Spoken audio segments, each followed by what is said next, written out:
정치인에게 공천은 생명입니다. 공천을 받지 못한 후보들이 반발하는 건 자연스러운 일입니다. 그런데 아직까진 여야 모두 큰 잡음이 나오지 않고 있습니다. 왜 그런 건지 정치부 이태희 기자에게 물어보겠습니다.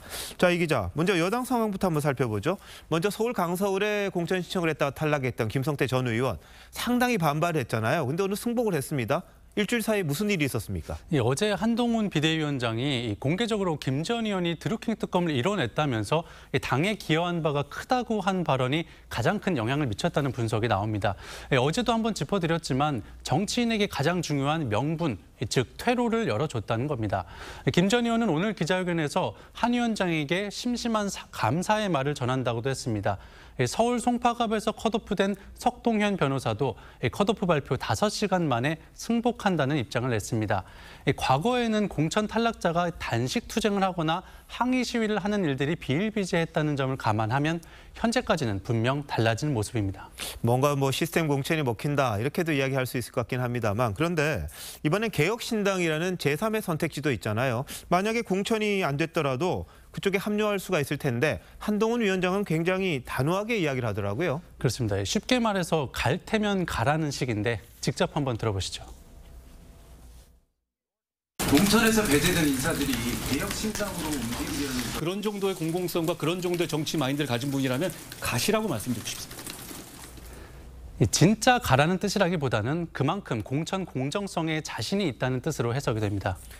그런데 앞서도 전해드렸습니다만 이 대통령실 출신 인사 이번 단수 공천에는 한 명도 없더라고요. 좀 의외다 이렇게 평가하시는 분들도 많아요. 맞습니다. 윤심 논란도 감안을 한 것으로 보이는데요. 윤희숙 전 의원이 공천을 신청한 서울 중성동 갑은 오늘 단수 공천 지역에서 빠졌습니다. 당내 경쟁자인 권오현 전 대통령실 행정관의 반발 가능성까지 감안한 거란 해석이 나왔습니다.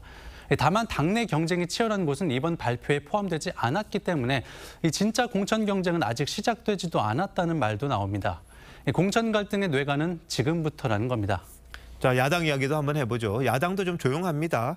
야당, 민주당은 어떤 공천 이른바 기술을 쓰고 있는 겁니까? 민주당은 공천 발표 전에 이재명 대표가 직접 나서서 교통정리에 나서는 모습입니다. 잡음을 최소화하기 위한 일종의 사전 작업인 셈인데 이명백 공천관리위원장은 이 대표의 이 같은 불출마 권고를 일종의 공천 프로세스라고 평가했습니다.